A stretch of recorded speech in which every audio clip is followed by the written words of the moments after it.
প্রিয় মৎস্য খামারের ভাই বন্ধুরা, আসসালামু আলাইকুম। তো আশা করি সকলে ভালো এবং সুস্থ আছেন। তো আজকে আপনারা ভিডিওর স্ক্রিনে যে মাছের পোনাগুলো লক্ষ্য করতে পারছেন, এগুলো হলো গিয়ে গুলশা মাছের পোনা।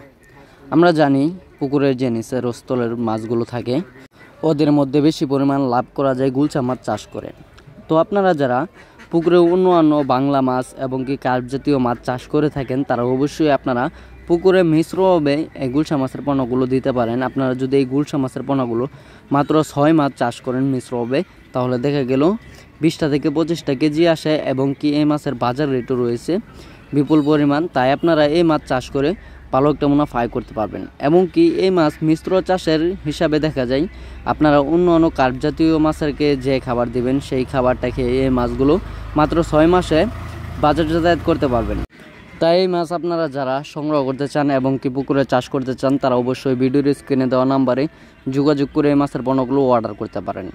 এই মাছগুলো আমরা সারা বাংলাদেশে অক্সিজেন প্যাকেটিংয়ের মাধ্যমে পৌঁছিয়ে দিয়ে থাকি এবং কি আপনারা চাইলে আমাদের নিজস্ব প্রতিষ্ঠান থেকে এসে দেখে শুনে মাছগুলো যাচাই বাছাই করে সংগ্রহ করতে পারেন। এবং কি আমাদের কাছে পেয়ে যাবেন দেশি শিং, দেশি মাগুর, ভিয়েতনামি শোল, ভিয়েতনামি কই, আইর, বোয়াল, চিতল, ব্ল্যাক কাপ, গ্লাস কাপ, রুই, কাতল, মৃগেল সহ দেশি ও বিদেশি কার্প জাতীয় মাছের রেণু অপনা আমাদের কাছ থেকে সংগ্রহ করতে পারবেন।